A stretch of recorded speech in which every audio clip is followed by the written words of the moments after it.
북한군 목함질의 매설과 관련해 오늘 국회 국방위원회가 열렸습니다. 경계 실패의 책임을 놓고 새누리당 내부에서조차 첨예하게 의견이 나뉘었습니다. 김무성 새누리당 대표가 또다시 말 바꾸기를 했습니다. 김영란법을 놓고 말을 바꾼 건데 여당 유력 대선 후보로서 이래도 되냐는 지적이 많습니다. 김무성 대표의 말 바꾸기 역사를 정리해봤습니다. 어제 신동빈 롯데그룹 회장이 그룹 경영권 분쟁과 관련해서 대국민 사과를 했습니다.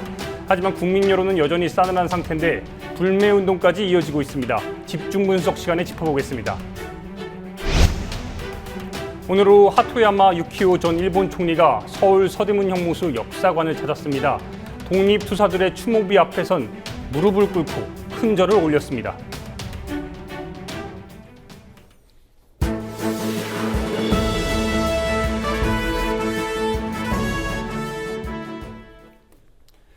(8월 10일) 뉴스K 시작합니다. 첫 소식입니다. 북한군 목함질의 매설과 관련해서 국회 국방위원회가 오늘 열렸습니다. 경계 실패의 책임을 놓고 새누리당 내부에서조차 첨예하게 의견이 나뉘었는데 정작 정부는 사건이 4일날 발생했음에도 불구하고 8일에야 국가안전보장회의를 열었습니다. 현장에 다녀온 안은필 기자와 자세히 짚어보겠습니다. 안녕하십니까? 안녕하세요. 네, 오늘 국회에서 북한군 목함질의 매설과 관련해서 국방위원회가 열렸습니다. 국방부의 이 책임을 묻는 부분에 있어서는 여당 내부에서조차 의견이 갈렸다고 하던데요. 예, 오늘 오전 국회에서 열린 국방위원회에 참석한 여야 위원들은 북한군의 목함질의 도발 사건과 관련해 국방부 장관의 현안 보고를 받았습니다. 한민구 국방장관은 북한군의 도발 행위에 대해 혹독한 대가를 치르게 하겠다고 밝혔는데요. 이에 여당 의원들은 현재 국방부가 조치한 대북 심리전용 확성기 방송이 혹독한 대가라고 보긴 힘들다며 추가적인 대응책을 요구했습니다. 다만 국방부의 책임을 추궁하는 부분에선 입장이 갈렸는데요. 한민구 국방장관은 경계 실패의 책임을 묻는 질문에 전술적 차원에서 아쉬운 점이 두어 가지 있지만 전체적으로 경계 실패라 단정하긴 무리가 있다고 답했습니다. 송영근 새누리당 의원은 더 나아가 결과적으론 기습을 허용해 유감이라면서도 이렇게 잘된 작전에 대해 책임을 묻는다면 군이 대단히 위축될 가능성이 있다고 말했습니다. 격려, 물론 성공한 작전이니까 보상까지는 그렇습니다만 격려의 대상이지 이게 어느 누구에게 책임을 물을 소재는 전혀 아니라고 생각이 듭니다. 만약에 외부에서 뭐 일부 그 트집을 잡아가지고서는 작전 실패 쪽으로 몰고 가고 책임을 물고 나오는 것에 대해서 장관께서는 진짜 굳건하게 잘 해주셔야 됩니다. 물론 송영근 의원이 말하는 잘된 작전이라는 건 지뢰 폭발 이후 장병들의 조치를 말하는 건데요. 하지만 그뿐 아니라 북한군의 침범과 지뢰 매설을 파악하지 못한 부분까지도 책임을 물을 게 아니라는 뜻이어서 논란이 예상됩니다. 반면 정미경 새누리당 의원은 국방부의 책임을 추궁하며 목소리를 높였는데요. 정 의원은 적의 특이 동향이 포착됐으면 예상 시나리오를 썼어야 한다며 충분히 막을 수 있었는데도 막지 못한 책임은 누가 질 것이냐고 비판했습니다. 그들이 지금 아니 수풀이 나무가 많아서 굵어져서 보이지가 않는다. 그러면 군사국에서 넘어와가지고 지뢰 매설할 수 있다라는 가능성 시나리오 충분히 예측할 수 있었어야 되는 거잖아요. 근데 이거는 충분히 막을 수 있었단 말이에요. 근데 막지 못했잖아요. 그 책임은 누가 지실 거예요? 그러니까 4일날 사건이 발생한 건데 이 사건 발생 이후에 정부의 대응에 대한 그 뭔가 문제점 이런 비판도 계속 제기됐다고요? 예, 그렇습니다. 유승민 새누리당 의원은 사건 다음 날인 지난 5일 정부 행보의 문제점을 지적했는데요. 유 의원은 지난 5일 박근혜 대통령이 경원선 복원 기공식에 참석하고 이희호 여사가 평양을 방문하고 통일부는 남북 고위급 회담을 제안했다고 지적했습니다. 4일날 현지 부대가 조사를 해서 8월 4일날 북한의 목함질에 의한 도발 가능성이 높다 이렇게 됐는데 우리 통일부 장관이라는 사람은 남북 고위급 회담을 그 다음날 8월 5일날 제안합니까? 네? 그 전날 현지 부대가 조사를 해서 8월 4일 날 북한군이 지뢰 도발을 해가지고 우리 하사 두 명이 그런 중상을 입었는데 그 다음날 통일부 장관은 아무 일도 없었다는 듯이 남북 고위급 회담을 제안하고 이 좀 정신 나간 일 아닙니까? 백군기 새정치연합 의원 역시 정부가 사건 다음 날인 지난 5일 북한 소행일 가능성을 확실히 인지하지 않았느냐며 사건 나흘 뒤인 지난 8일에야 국가안전보장회의 NSC가 열린 건 비통할 일이라고 비판했습니다. 또한 정부가 북한군의 지뢰매설 사실에 대해 엠바고, 즉 보도 통제를 걸었던 이유를 묻는 질문들도 나왔는데요. 한민구 국방장관은 일부러 보도를 묶은 건 아니라며 지난 8일 NSC를 열었는데 그날이 토요일이라 일요일이 지난 월요일에 발표한 것이라고 해명했습니다. 하지만 윤우덕 새정치연합 의원은 시급한 사건을 묶어두고 홍보에 치중한 느낌이 든다고 지적했습니다. 그래서 이상하다는 겁니다. 토요일, 일요일이었기 때문에 월요일날 발표를 했다라는 게 그게 말이 안 되잖아요. 이런 긴박한 군사적 상황을 토요일, 일요일 휴식을 취하고 발표한다는 얘기잖아요. 오히려 군사적 대응에 대한 즉각적 노력은 하지 않고 묵혔다가 홍보에 치중한 것 같다라는 느낌을 줘요. 앞서 여야는 북한군의 지뢰 도발을 규탄하는 결의안을 각각 발의한 바 있는데요. 국방위는 두 결의안을 통합해 만장일치로 채택했습니다. 네, 이번에는 국정원 해킹 사태와 관련해서 소식 한번 알아보겠습니다. 새정치연합이 이 국민정보지키기위원회가 토론회를 개최했다고 하던데 그 해킹 관련 의혹 제기가 아니라 국정원 개혁을 위한 이 제도 개선이 논의됐다고요?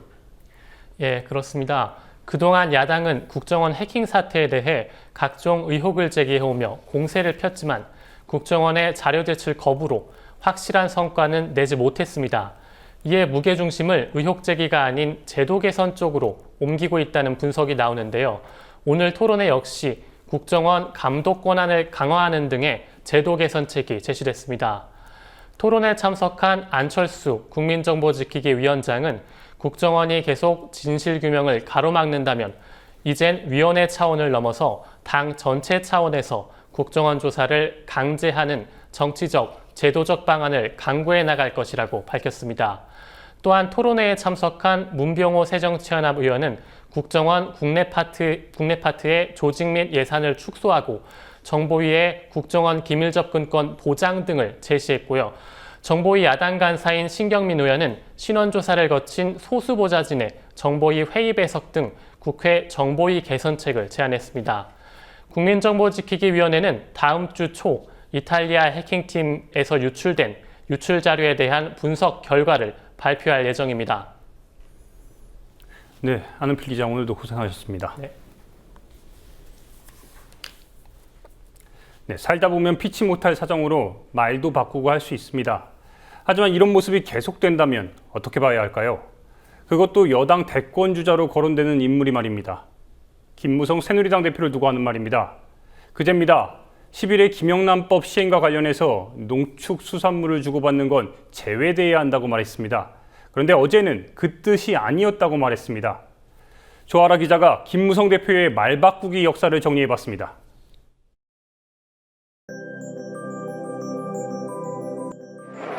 노무현 대통령이 김정리에 가서 한 굴욕적인 발언에 대해서 제가 오늘 대한민국 대표로 이 자리에서 공개하겠습니다.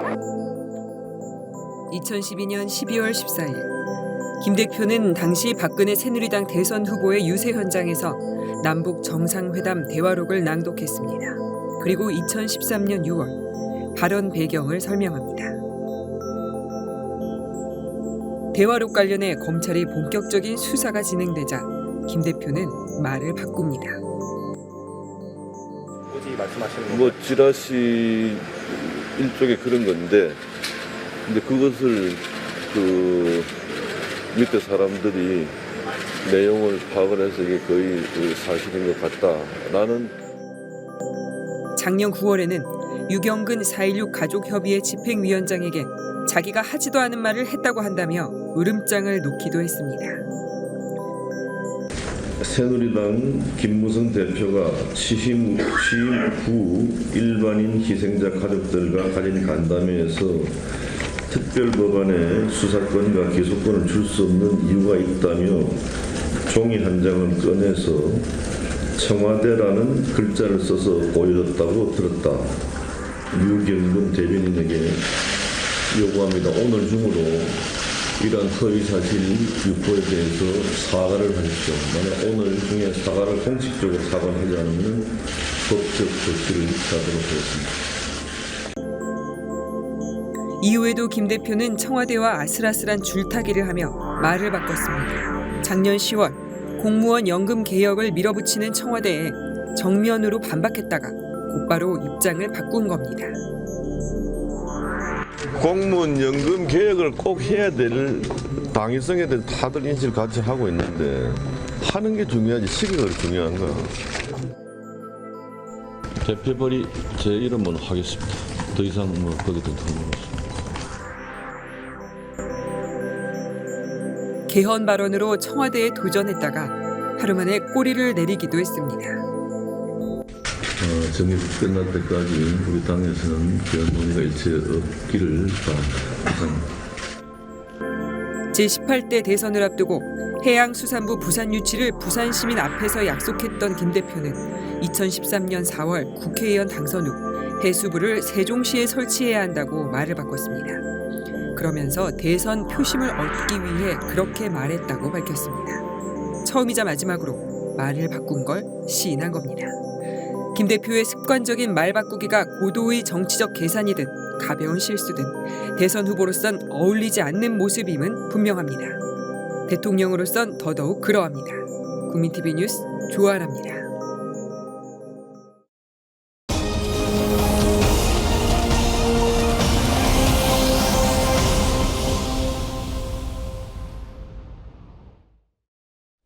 어제 신동빈 롯데그룹 회장이 그룹 경영권 분쟁과 관련해서 대국민 사과를 했습니다. 그러면서 지주회사 전환을 골자로 한 지배구조 쇄신안을 발표했는데 그러나 롯데가를 향한 국민들의 불만은 계속되고 있습니다.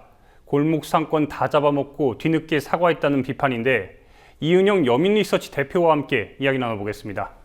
안녕하십니까? 네, 안녕하세요. 네, 한 주간 잘 계셨고요. 네. 네, 방금 말씀드린 대로 롯데그룹 신동민 회장이 어제 사과를 했고 이때 뭐 지배구조 개선 카드를 내놨음에도 불구하고 국민적 반감이 상당합니다. 특히 여론이 좋지 않은데 이유가 무엇이라고 보십니까? 일단은 그 신동빈 회장이 좀 발빠르게 이제 기자회견을 하셨는데 그 굉장히 긴 기자회견문을 읽었잖아요. 네. 그 과정에서의 그 발음과 억양에 대한 반감이 상당히 좀 큰 것 같아요. 그리고 기본적으로는 일단 재벌에 대한 그 지배구조 개선안을 내놨음에도 불구하고 재벌에 대한 어떤 신뢰가 없는 상태인 거죠, 국민들이. 그래서 그걸로 지금 나온 내용으로 만족을 하지 못하는 것 같고요. 그리고 그 지금 나온 내용들을 현실화시키기에는 지금 두 형제의 그 지분 구조가 너무 팽팽하기 때문에 또 이 어려운 상황을 모면하기 위한 어떤 그런 임시 방편적인 조치는 아닌가 이렇게 보는 흐름이 있는 것 같습니다.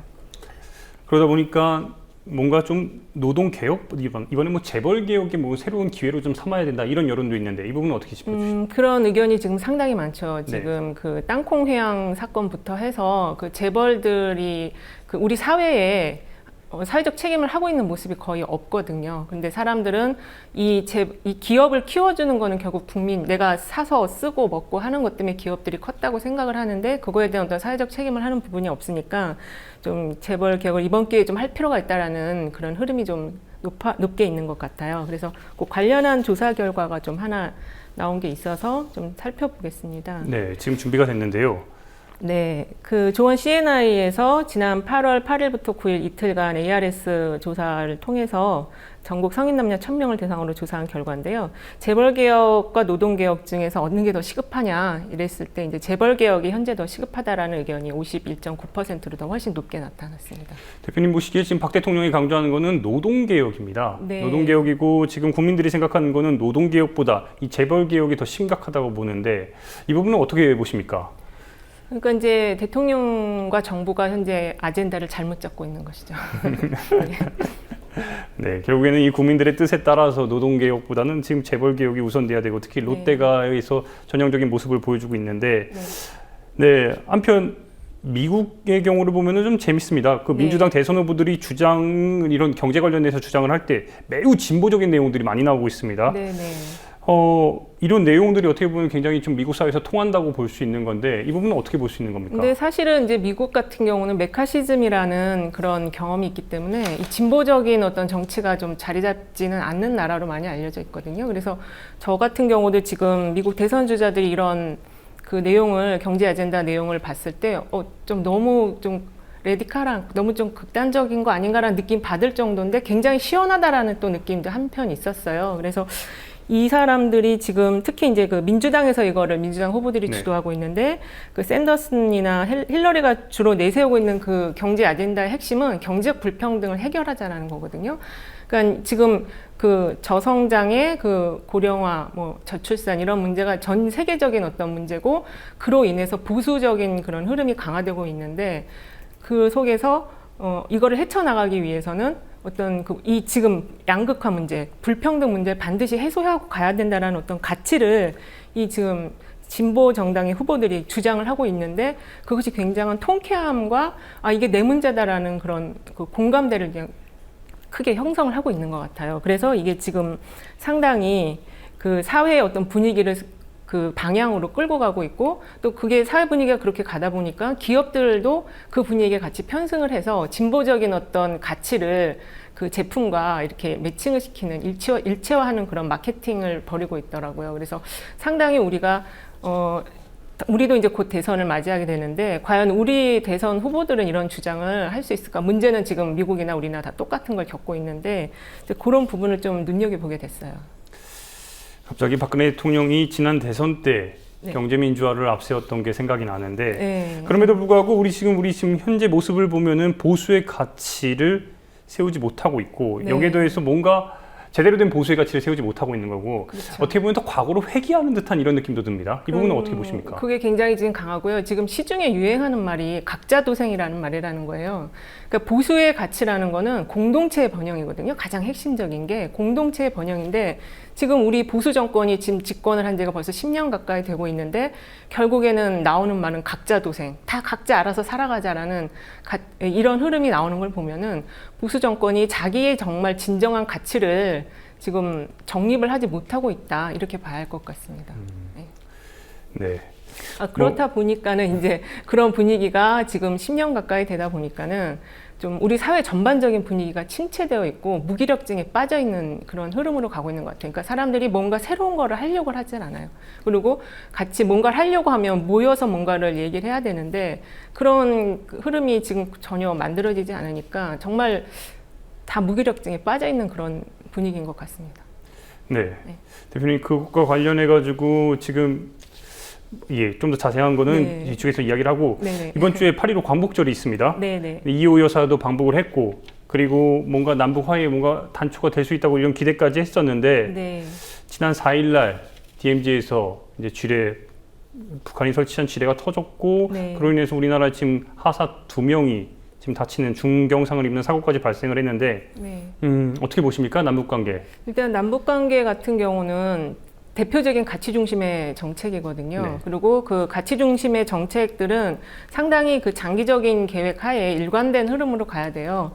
어떻게 보면은 지금 진보 정부가 10년 정도 남북 관계를 주도해 왔다면 이명박 정부 이후에 거의 지금 근 10년 가까이는 또 보수 정권이 이제 남북 문제를 주도해 오고 있는데 박근혜 정부 같은 경우는 이명박 정부보다 조금 더 진보된 입장을 내놨어요. 특히 통일 대박이라는 말을 핑크빛 무드 조성을 해서 사람들에게 어떤 기대감을 형성한 것까지는 했거든요. 근데 그 이후에 어떤 현실적인 조치가 아무것도 없다 보니까 그냥 아무것도 하지 않은 채 상황이 지금 계속 흘러가고 있다고 볼 수 있는 것 같아요.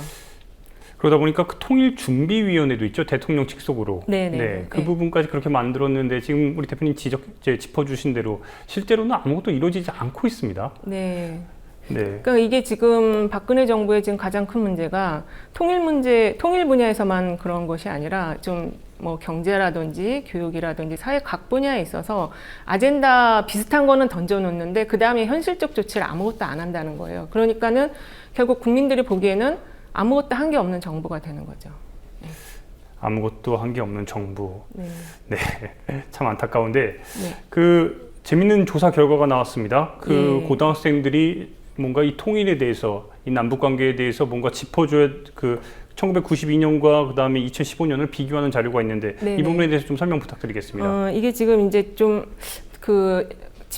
보수 정부 들어선 이후에 그 통일 관련한 인식이 10대와 20대에서 굉장히 지금 좀 많이 급변을 하고 있거든요. 네, 지금 자료 올라오고 자료가 있는데 좀 올라오고 있는데요. 이게 지난 7월에 고등학생 대상으로 조사를 한 결과예요. 그리고 이 동일 문항들을 12년 전에 1992년도에 이제 조사했던 걸 좀 비교를 해본 건데 네. 그 통일은 반드시 이루어져야 된다라는 의견이 거의 15% 정도밖에 안 돼요. 지금 10대 청소년들한테는. 그리고 꼭 이루어질 필요 없다도 거의 절반 가까이 42% 정도 되고요. 그리고 통일 이후에 보통은 이제 통일이 되면은 좀 뭔가가 좀 활성화가 되고 뭔가 좀 우리가 뻗어나가고 이럴 것 같은 기대감이 있었거든요. 그런데 지금은 오히려 그런 게 상황이 좋아질 것 같지 않다. 그러니까 나도 지금 일자리가 없는데 통일이 되면은 내 일자리를 저쪽에 북한에 있는 청소년들이 뺏어가진 않을까. 오히려 이런 걱정을 하는 좀 약간 흐름이 그 나와는 정말 내 현실에서 닥쳤을 때 좀 우려가 되는 문제 이렇게 받아들이고 있는 것 같아요. 아까 대표님 말씀 주신 그 각자 도생이란 말이 지금 청년과 청소년에게까지 쫙 퍼져 있다는 느낌인데 네. 어떻게 보십니까, 이 부분은? 어쨌든 이게 지금 정부라든지 사회 분위기가 어떤 그런 거를 하자, 우리가 할 수 있다, 이런 방향으로 형성이 돼야 되는데 그게 지금 전혀 형성이 안 되다 보니까 그 어른은 어른대로, 아이는 아이대로 진짜 서로 지금 다 내 문제 해결하는데 이걸 어떻게 해결할 건가 하는 이런 고민만 하고 있는 거죠. 걱정만 하고 있는 상황이라고 볼 수가 있고요. 그리고 또 통일안보 외교 전문가에 대한 조사를 실시한 거 그 결과도 보면은 네. 전문가들은 어쨌든 미래를 좀 전망하고 예측을 하는 분들이잖아요. 근데 이런 분들조차도 통일의 필요성 자체는 인식을 하지만 그 남북관계 전망에 대해서는 좋아질 것 같다라는 의견이 거의 뭐 19.5%, 굉장히 낮은 수준인 거예요. 네. 그러니까는 이렇게 되어 있으면은 이제 현실적으로 할 수 있는 게 없는 거죠. 이게 좋은 거지만은 가능성은 굉장히 낮다. 이렇게 보면은 내가 지금 당장 할 수 있는, 내가 어떤 방향으로 해야 될 일은 거의 없다고 느끼게 되는 거죠. 그러다 보니까 그 조사 결과에서 나왔듯이 향후 이 남북 관계 개선을 위해서 필요한 것이 네. 중단된 남북 경협을 재개해야 된다는 그 이야기인데 그렇죠. 지금 대표님 보시기에 어떻습니까? 고위급 회담 전에 지금 남북 경협이 우선돼야 된다는 건데 이건 어떤 의미를 갖고 있는 겁니까? 이 결과 같은 경우는 사실은 이제 보통은 그 고위급 회담을 먼저 해서 정부가 그런 분위기를 만들어라라는 이야기가 먼저 우선순위로 나와야 되는데 오히려 그건 훨씬 후순위예요. 오히려 그냥 현재 중단되어 있는 경협, 그러니까 민간 간의 교류를 좀 더 활성화하고 그리고 가장 지금 현재 제일 중요한 게 남한이나 북한이나 경제 문제이기 때문에 그 부분으로 빨리 접근을 해서 어떤 서로의 이해를 빨리 찾는 노력을 해라. 일단 정부는 좀 빠져라. 이런 흐름으로 볼 수 있을 것 같아요. 이게 지금 전문가 의견이라는 점에서도 좀 되게 눈여겨봐야 할 대목인 것 같아요. 여기서 좀 개인적인 질문을 하겠는데 네. 대표님 보시기에 어떻습니까? 남북 뭔가 관계 발전의 기미가 좀 있습니까? 그러니까 이게 상당히 어려운 문제예요.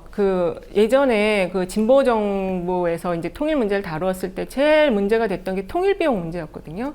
그러니까 그런 어떤 저항이 있더라도 이게 지금 가치 중심의 정책이기 때문에 그거를 계속 설득을 해나가면서 좋은 환경을 계속 만들어가면서 기회를 봐야 되는데 지금 그런 노력이 없는 상태에서 그 판문점의 그런 지뢰 매설이라든지 이런 것들이 툭툭 터지게 되면은 이게 가치 정책으로 끌고 갈 수가 없게 되는 거죠. 그래서 상당 부분 특히 그리고 이제 북한도 사실 같이 노력을 해줘야 되거든요. 근데 이게 지금 안 되다 보니까 상당히 오랜 기간 동안 좀 이 정체 상태가 계속 되지 않을까 전망이 되고요. 그리고 이제 부부가 서로 냉랭하면은 그 주변의 사람들을 좀 활용을 해서 분위기 좀 좋게 만들 수가 있잖아요. 그런데 지금 우리 남북의 냉랭한 그 주변 환경의 그 사대 나라들에 대해서 어떻게 좀 우리가 잘 꾀를 내서 좀 좋은 방향으로 가져가야 되는데 외교 정책 자체가 지금 그 중심을 못 잡고 있어요. 어떻게 일로 가야 될지 절로 가야 될지 기조를 못 잡고 있기 때문에 남북 관계가 상당 부분 좀 이런 정체 상태로 가지 않을까 그게 좀 걱정스럽습니다. 네, 굉장히 우려스럽습니다. 이야기를 들으면 들을수록 더 그런데 네, 한 가지 다른 소식도 한번 알아보겠습니다. 이 선거구 획정 등 그 선거제도 개편에 대한 논의가 지금 굉장히 정치권의 화두인데 네. 여야가 이 권역별 비례대표제에 신경을 곤두서고 있더니 이번에는 청년 비례대표제를 놓고서 또 공방을 벌입니다. 어떤 내용입니까? 일단은 그 청년 비례대표제는 그 이제 새정치연합에서 나온 안인데요. 그 국회의원 공천의 10%를 청년 후보에게 주겠다라는 내용이었는데 그 공약 자체가 나쁜 건 아니에요. 청년층도 챙기고 뭐 여러 계층을 챙기겠다라는 건데 이제 거기서 좀 문제가 됐던 게 그 연령 부분이거든요. 청년의 연령을 45세로 잡았다라는 부분인데 그것도 지금 고령화 사회이기 때문에 그건 그렇게 문제되는 부분은 저는 솔직히 아니라고 보고요. 오히려 이제 그 청년 그 비례대표제를 도입을 할 경우에 10% 도입을 할 경우에 지금 새정치연합 같은 경우는 한 129석이니까 12~13석을 배분을 해야 되는데 이게 지역구로 배분할 수는 없단 말이에요. 그러면 이제 비례로 배분해야 되는데 비례는 비례의원이라는 그 제도의 취지의 목적이 있어요. 그래서 어떤 소외계층이라든지 직능계층을 대표하는 그런 것들을 위해서 이 자리를 만들어 놓은 것인데 청년 대표들이 이렇게 다 들어갈 수가 없는 부분이 있기 때문에 이런 부분에 대한 어떤 제도적인 고민이 더 있어야 된다. 그리고 그 청년을 어떤 기준으로 뽑을 것인가 이 문제도 굉장히 중요한 거거든요. 그런 부분이 좀 더 보강이 된다면은 이게 그렇게 논란이 되는 문제는 저는 좀 아니라고 생각이 들고요. 그리고 현재 그 지금 선거구 획정 등 선거제도 개편에서의 가장 중요한 문제는 지역구도와 지역 갈등의 해소 문제예요. 이제 그래서 그거와 관련해서 뭐 권역별 비례대표제라든지 그다음에 이제 선거구 조정이라든지 뭐 청년 비례 문제 이런 것들이 다 이제 종합적인 패키지로 지금 나오고 있는데 이게 지금 시한이 정해져 있고 각 당에 다 이해관계가 있어서 어떤 개혁안이 도출될 거라고는 좀 보기가 어려울 것 같고요. 각자 어떤 적정한 선에서의 타협안은 나오지 않을까 이렇게 좀 보고 있습니다. 대표님 이러다 보니까 뭔가 또 이번에도 여야 간에 서로 간에 뭐 담합안이냐 이런 또 지적도 나올 것 같은데 그 부분은 좀 어떻게 보십니까? 이제 자꾸 정치를 그런 시각으로 보게 되면은 정치가 점점 좀 무의미해지고 우리 사회의 그러니까 품격을 스스로 떨어뜨리는 부분이 되니까 어느 정도까지는 믿어줘야 되는 게 필요한 것 같아요. 근데 지금 우리 사회 분위기가 이 정치권이 너무 못하다 보니까 그런 것들이 지금 잘 이렇게 형성이 되지 않는 분위기가 있는 것 같고요. 그리고 사실은 지금 보면은 그 IT 기업 같은 경우 구글이라든지 또는 최근에 뭐 다음카카오 같은 경우는 40대 창업주들이 정말 쿨하게 자기의 후세대, 그러니까 30대라든지 또 뭐 지역이 전혀 다른 타 민족의 그 리더에게 이렇게 자리를 이양해주는 모습들을 봤잖아요. 그 구글의 그 레리 페이지라는 그 CEO 같은 경우는 적당한 상태에서 머무르는 거를 불편하게 생각해야 된다 이렇게 멋진 말을 던지면서 물러났어요. 그러니까 지금 우리 사회에 정말로 필요한 게 뭐냐면 여나 야나 이렇게 계속 논란만 하고 말만 하는 이런 모습이 아니고 뭔가 던지는 리더십 또는 치고 나가는 리더십 이게 지금 굉장히 우리 사회에 필요한 리더십이다 이렇게 봐야 할 것 같습니다. 대표님 방금 강조하신 그 쿨함 네. 그걸 우리 정치권이 좀 받아들였으면 좋겠습니다. 정말 좀 그랬으면 좋겠습니다. 네, 오늘 말씀 고맙습니다. 네, 감사합니다. 함께 만드는 언론 미디어협동조합 여기는 국민TV 함께 만드는 언론 미디어협동조합 여기는 국민TV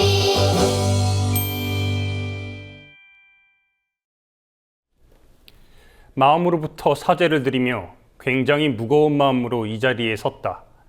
오늘 오후 하토야마 유키오 전 일본 총리가 서울 서대문 형무소 역사관을 찾았습니다. 이 자리에서 하토야마 전 총리는 유관순 열사가 수감됐던 옥사 등을 살핀 뒤에 헌화하고 묵념했는데요. 모레 예정된 아베 총리의 담화를 두고선 당연히 반성과 사죄의 마음을 담아야 한다고 강조했습니다. 박근혜 대통령의 동생 박근영 씨가 일본에 가서 천황폐하 운운하는 것과 참 대비되는 장면인데 뉴스K 김병소 감독이 현장에 다녀왔습니다.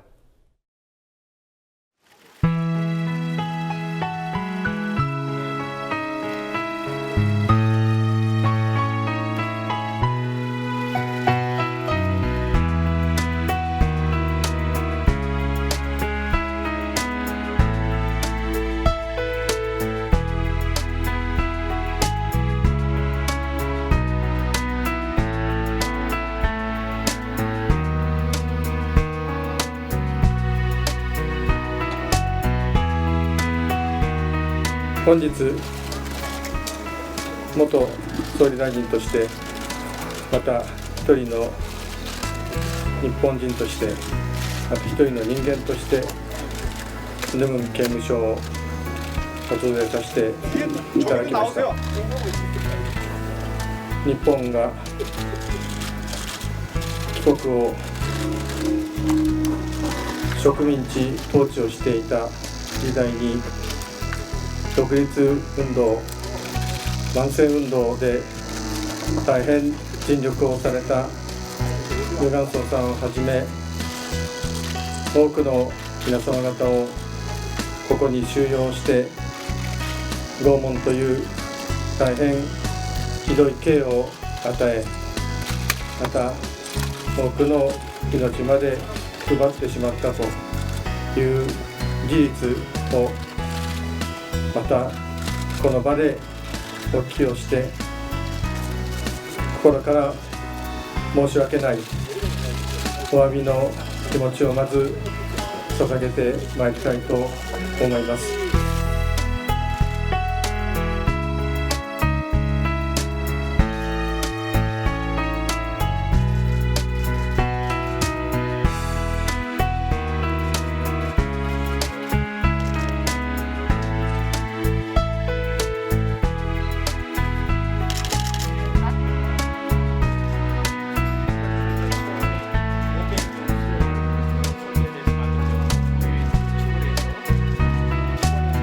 小さな部屋にあそこで7人が暮らしておられたと伺いました。また別のところでは多いところでは40人50人も連れられていたという話も伺いました。そして地下に収容されてまたそこで大きな拷問を受けていたという話も伺いました。死造犯を打破するためにこのような非常に過酷なところで拷問を受けさせるというようなことは決して人権ということを考えたらあってはならないことだとそう感じました。一番の印象はそこにございました。そしてそれにも負けずに劉元宋さん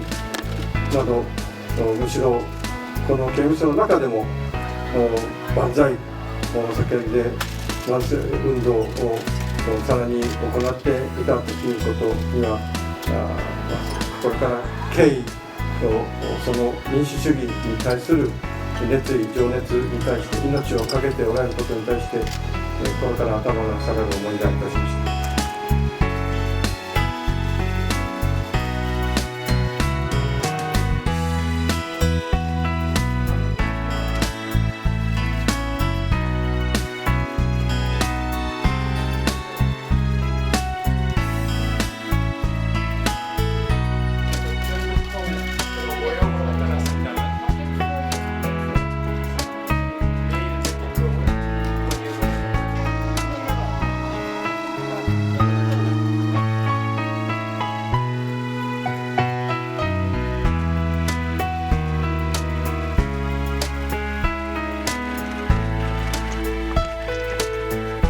戦後70年という節目の年に安倍総理が談話を8月15日近くに出されるというふうに伺っています。もし出されるのであれば当然日本が過去どのようなことを行ってきたのか心から発出する必要があります。真心を込めてどのような内容にするかを決めるべきだと思いますが、当然その中には韓国に対して植民地統治を行ったこと、そして中国をはじめとする国々に侵略ということを行ったということは事実としてしっかり書き入れねばなりませんし、またそのことを反省をしてお詫びをする気持ち、謝罪の気持ちも当然中に含まれていなければなりません。そのような内容が安倍総理の真心からしっかりと発出されることを心から期待をしています。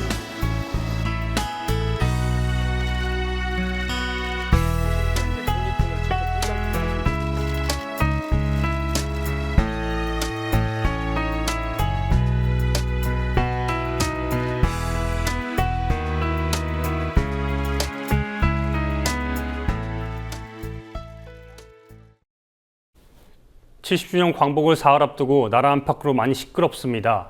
실제로 역사 속에 오늘도 많은 일들이 있었는데 장부경 PD가 정리해봤습니다.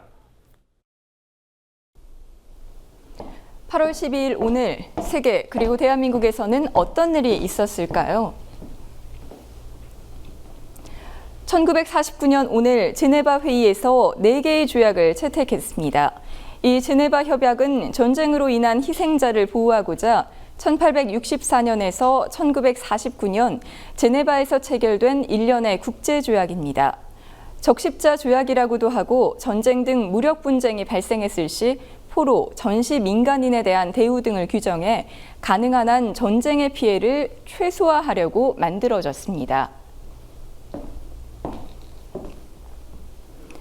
1992년 오늘은 미국, 캐나다, 멕시코를 연결하는 북미 자유무역협정 체결의 최종 합의에 세계 최대의 자유무역 블록권을 형성하게 됐습니다. 이 나프타는 노동과 자본이 자유롭게 이동하며 노동법과 환경보전법 등을 동일하게 적용하는 등 3국 간의 무역 장벽을 완전히 허무는 것을 골자로 하고 있습니다. 1994년 1월 1일 공식 출범했습니다. 1960년 오늘은 제4대 대통령의 윤보선이 당선돼 제2공화국이 출범했습니다. 제2공화국은 의원 내각제를 채택해 정무적 실권은 장면 당시 국무총리에게 있었고 대통령은 형식적인 국가 원수였습니다. 그리고 1년 뒤 5월 16일 소장 박정희를 중심으로 한 군사반란 세력이 벌인 5.16 군사 쿠데타로 제2공화국은 붕괴됐습니다. 1993년 오늘 이후로 모든 금융거래에 실명제가 도입됐습니다. 대한민국의 고질적 병폐였던 정경유착을 없애고 검은 돈을 뿌리 뽑고자 만들어졌습니다.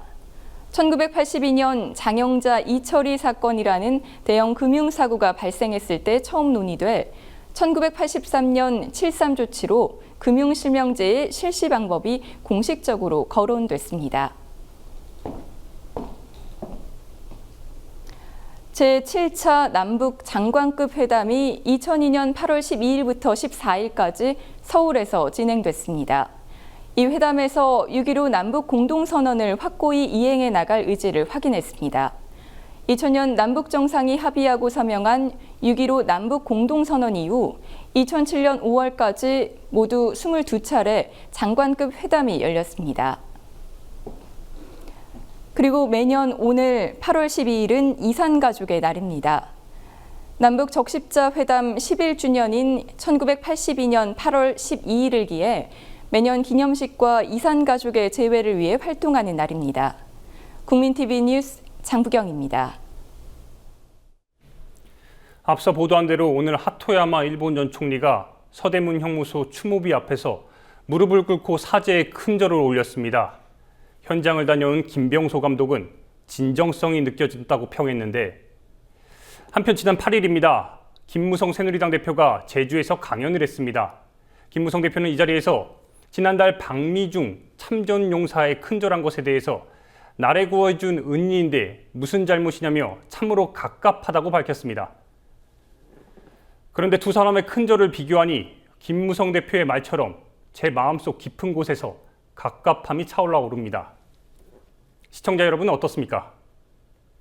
광복 70주년을 앞두고 일본 전 총리까지 와서 큰절을 하며 과거를 사죄하는 마당에 정작 우리 내부에서는 정부와 여당이 나서서 위안부 피해자 기림일 지정을 미루고 있습니다. 이런 가운데 여당 대표는 미국에 가서 은혜를 운운하면서 큰절을 한 겁니다. 그러면서 오히려 떳떳하다며 자랑스럽다고 말하고 다닙니다. 하토야마 전 총리와 김무성 대표의 큰절을 비교하면서 무엇이 진짜 떳떳함인지 되묻고 싶어지는 이유입니다. 오늘 뉴스 마치겠습니다. 시청해주신 모든 분들 진심으로 고맙습니다. 내일도 최선 다하겠습니다.